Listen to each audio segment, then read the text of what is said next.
Hello दोस्तों, आप सब कैसे हो। आपका स्वागत है आपका अपना YouTube channel star defence academy Jhunjhunu में। आज हम बात करेंगे रक्त समूह के बारे में। तो सबसे पहले क्वेश्चन बनता है, रक्त समूह की खोज किसने की। कार्ल लैंडस्टीनर ने कब की। 1900 ईस्वी में। ठीक है। कितने भागों में बांटा गया है। 4 भागों में। कौन कौन से हैं। ए बी, ए बी और ओ। किसके आधार पर बांटा गया है। प्रतिजन प्रतिरक्षी। क्या है। प्रतिजन प्रतिरक्षी। इंग्लिश में बोलते हैं एंटीजन एंटीबॉडी। जो ओ है वो है सर्वदाता और ए बी है वो है सर्वग्राही। तो देखो एक बार खोज। Karl Landsteiner. किसने। Karl Landsteiner. Karl Landsteiner. Karl Landsteiner कब के। 1900 ईस्वी में। कितने भागों में बांटा गया है। 4 भागों में। कौन कौन से हैं। ए बी, ए बी और ओ। बात करें किस आधार पर बांटा गया है। प्रतिजन प्रतिरक्षी। प्रतिजन प्रतिजन को बोलेंगे एंटीजन। क्या बोलेंगे। एंटीजन। प्रतिरक्षी। प्रतिरक्षी को बोलेंगे एंटीबॉडी। क्या बोलेंगे। एंटीबॉडी। क्या बोलेंगे प्रतिरक्षी को। एंटीबॉडी। जो रक्त ओ है वो है सर्वदाता। ओ है सर्वदाता। क्या है। सर्वदाता। सर्वदाता क्यों है। क्योंकि इसके अंदर कोई प्रतिजन या एंटीजन नहीं पाया जाता है। प्रतिजन नहीं पाया जाता है। बात करेंगे ए बी के बारे में। ये क्या है। सर्वग्राही। क्या है। सर्वग्राही। सर्वग्राही क्यों है। क्योंकि इसके अंदर कोई एंटीबॉडी नहीं होती है। क्या नहीं होती है। एंटीबॉडी। एंटीबॉडी नहीं होगी तो क्या होगा। ये सर्वग्राही होगा। ये दोनों ही इंपोर्टेंट है। काफी बार पूछते हैं। दोनों ही इंपोर्टेंट पर्सन है। क्या है। ओ है वो तो सर्वदाता है। सर्वदाता क्यों है। क्योंकि इसके अंदर कोई प्रतिजन नहीं पाया जाता है। ए बी है वो है सर्वग्राही। क्यों है। क्योंकि इसके अंदर कोई एंटीबॉडी नहीं पाई जाती है। एक बार फिर से देखो। खोज किसने की। कार्ल लैंडस्टीनर ने 1900 ईस्वी में। कितने भागों में बांटा गया। 4 भागों में। ए बी और ओ। किसके आधार पर। प्रतिजन प्रतिरक्षी एंटीजन एंटीबॉडी। जो एंटीजन है वो लाल रक्त कणिकाओं की सतह पे पाया जाता है। कहाँ पाया जाता है। लाल रक्त कणिकाओं की सतह पर। एंटीबॉडी प्लाज्मा में पाया जाता है। ओ है वो है सर्वदाता है और ए बी है वो है सर्वग्राही। और कार्ल लैंडस्टीनर को 1930 ईस्वी में नोबेल पुरस्कार मिला था। कब नोबेल पुरस्कार मिला था। 1930 में। ठीक है। देखो लिखो।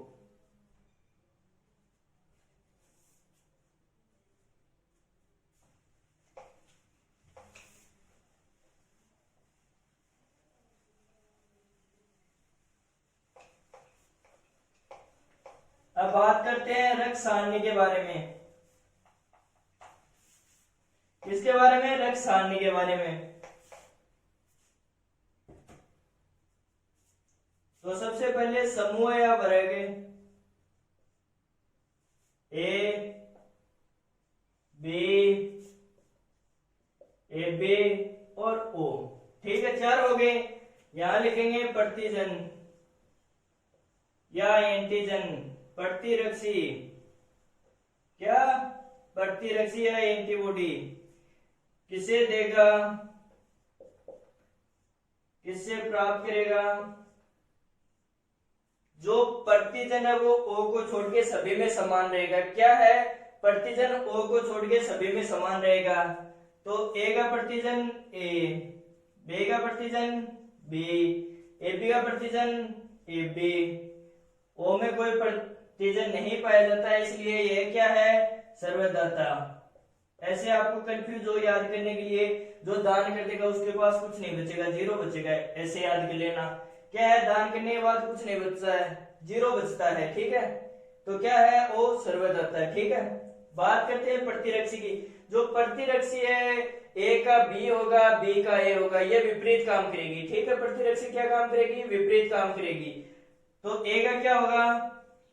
बी, बी का क्या होगा। ए। इसके अंदर कोई एंटीबॉडी या प्रतिरक्षी नहीं पाई जाती है इसलिए ये क्या है।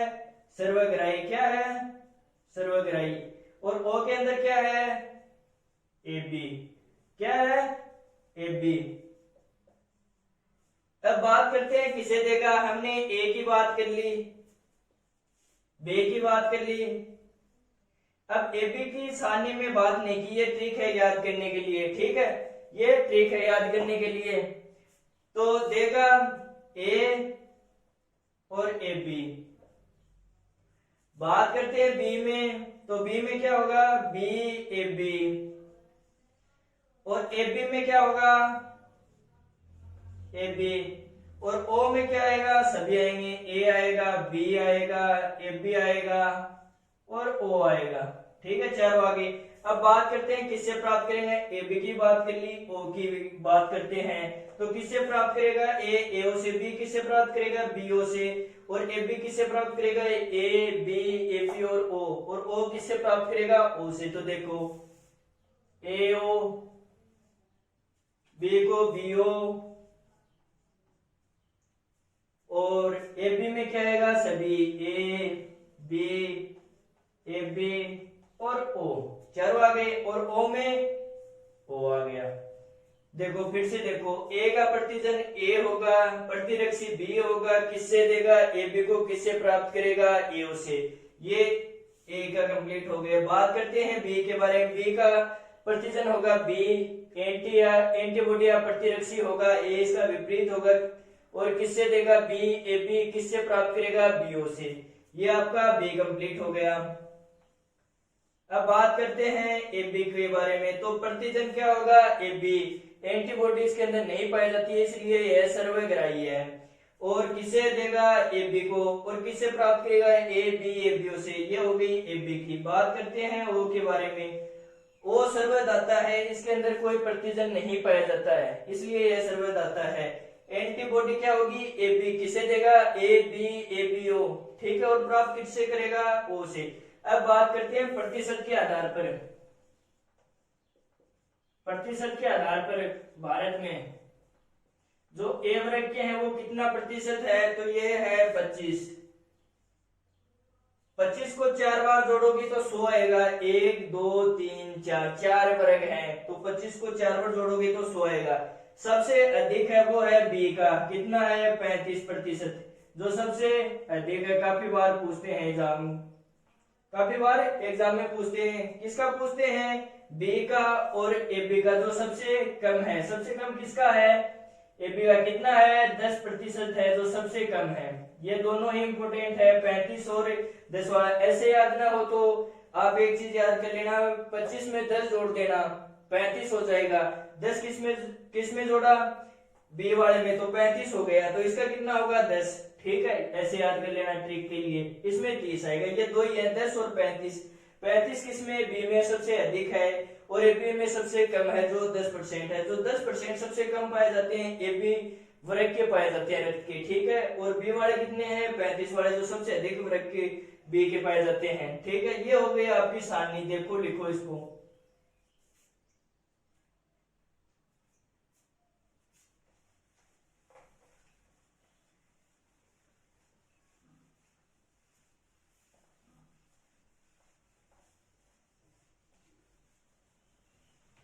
अब बात करते हैं आर एच फैक्टर की। किसकी? आर एच फैक्टर की। तो सबसे पहले क्वेश्चन बनता है आर एच फैक्टर की खोज किसने की? कार्ल एंड स्टीनर एवं विनर ने। कब की? 1940 में। ठीक है, आर एच फैक्टर क्या है? आर एच फैक्टर या कारक भी बोलते हैं। तो सबसे पहले क्वेश्चन बनता है कि इसकी खोज किसने की?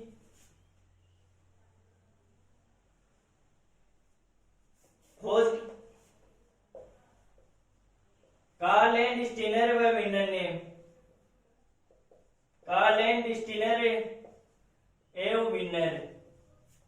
किसने? कार्ल एंड स्टीनर व विनर ने। कब की? 1940 में। कब की? 1940 में।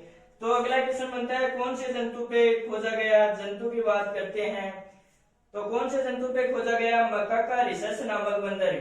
मकाका रिसस नामक बंदर। रिसस नामक बंदर पे आर एच फैक्टर सबसे पहले जंतु में खोजा गया था, कौन सा जंतु का क्या नाम था, मकाका रिसस नामक बंदर। ठीक है, ये दोनों पर्सन इंपोर्टेंट है।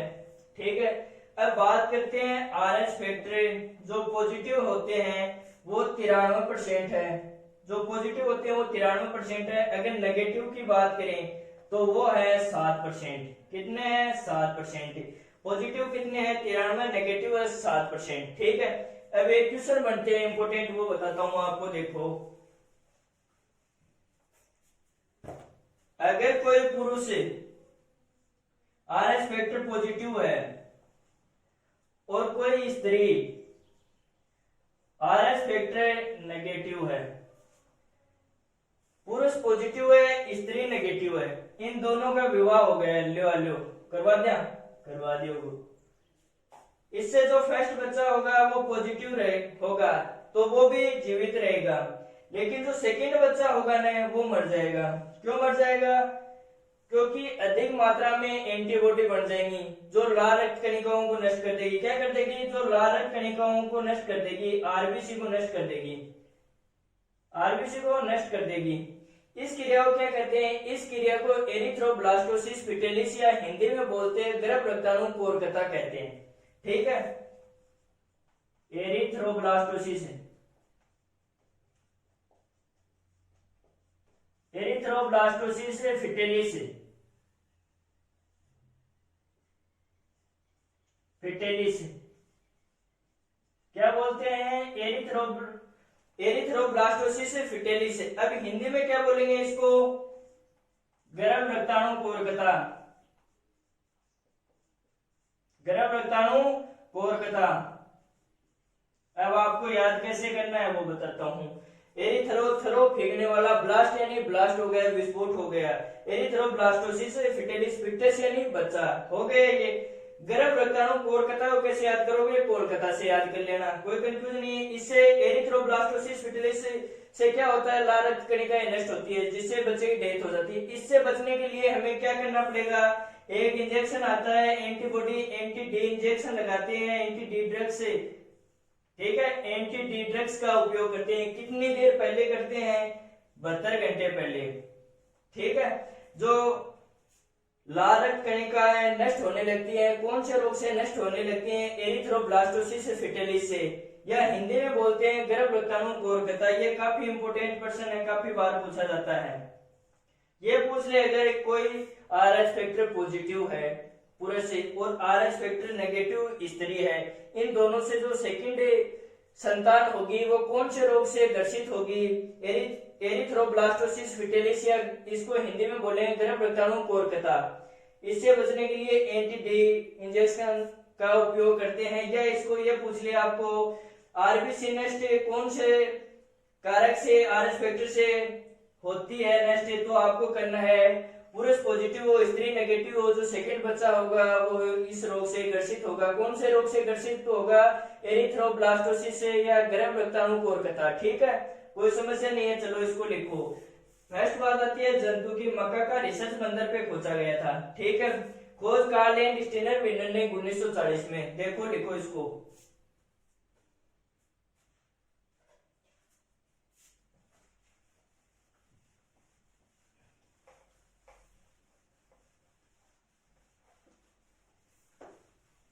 अब बात करते हैं अनुवांशिकता के आधार पर। किसके बारे में? अनुवांशिकता के आधार पर। तो देखो, अनुवांशिकता के आधार पर, किसके आधार पर? अनुवांशिकता के आधार पर। तो एबीओ प्रकार का रक्तंतर क्या है? एबीओ प्रकार का रक्तंतर, एक जीन में 3 विकल्पी होते हैं, एक जीन में 3 विकल्पी होते हैं, I-A-I-B-I-0। अब इनका एक बार सूत्र देखो। जो ए का सूत्र होगा I-A-I-0, ये I-0 अप्रभावी है, और जो प्रभावी लक्षण होगा ना वो अप्रभावी को प्रकट नहीं होने देगा। ठीक है, ये मेंडल वाला नियम है। ठीक है, तो बी का क्या होगा? I-B-I-0। ए बी का क्या होगा?